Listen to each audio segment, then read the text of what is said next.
Pour ceux qui préfèrent la balade romantique aux fouilles archéologiques, direction la Basse-Normandie pour découvrir la Perrière. Ce village, que vous avez placé en 20e position, se situe à 40 minutes d'Alençon. S'il est aujourd'hui surnommé la perle du Perche, ça n'a pas toujours été le cas. Claude, l'ancien épicier du village, se souvient qu'il y a encore 30 ans, les belles pierres n'étaient pas vraiment à l'honneur.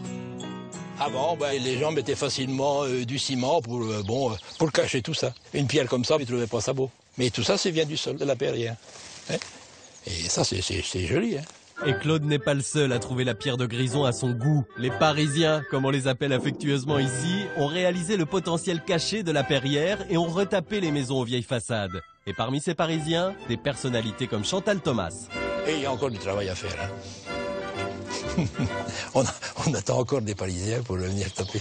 Il y a énormément de beaux bâtiments, de beaux manoirs. Ça a du charme, c'est pas loin de Paris. C'est un joli village. Un joli village où percherons de souches et nouveaux arrivants vivent en harmonie. Et ce n'est pas Julien Sandre qui dira le contraire. L'écrivain a découvert la Perrière il y a maintenant 25 ans. C'est sur le site de l'Éperon qu'il a eu la révélation. J'ai vraiment eu l'impression qu'il y avait là quelque chose de singulier, quelque chose de très fort.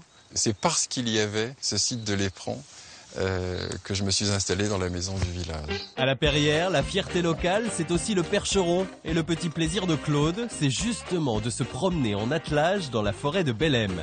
Une forêt domaniale dont les chênes étaient réputés pour la fabrication des mâts des navires de la flotte royale. Le plus célèbre, le voici, le chêne de l'école. 4,50 m de circonférence, 42 mètres de hauteur et 347 ans qu'il domine les sommets. C'est le symbole de la forêt de Bellem. Plus gros, non, c'est pas possible. Il n'y en a pas. Il n'y en a pas. Un joli spécimen. Dans ce village, certains rideaux rappellent aussi qu'à partir du début du siècle, les femmes du bourg avaient développé une technique de broderie unique au monde. Une histoire et un savoir-faire que Madame Leton a accepté de transmettre à Julien dès son arrivée. J'avais enfilé, on fait tout. Hein. C'est magnifique. Le filet perlé, ça a quelque chose de très moderne en même temps. De très simple, très épuré, très moderne. Mais aussi très compliqué à faire. Une technique moderne qui aurait pu tomber dans l'oubli si Julien n'en avait pas parlé à la créatrice de mode.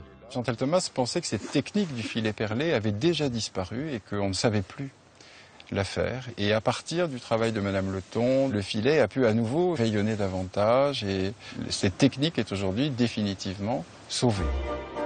Chantal Thomas n'est pas la seule personnalité à avoir succombé au charme de la Perrière. D'autres s'y sont à leur tour installés. Et à l'épicerie du bourg, même si Françoise connaît nom et adresse, impossible d'en savoir plus.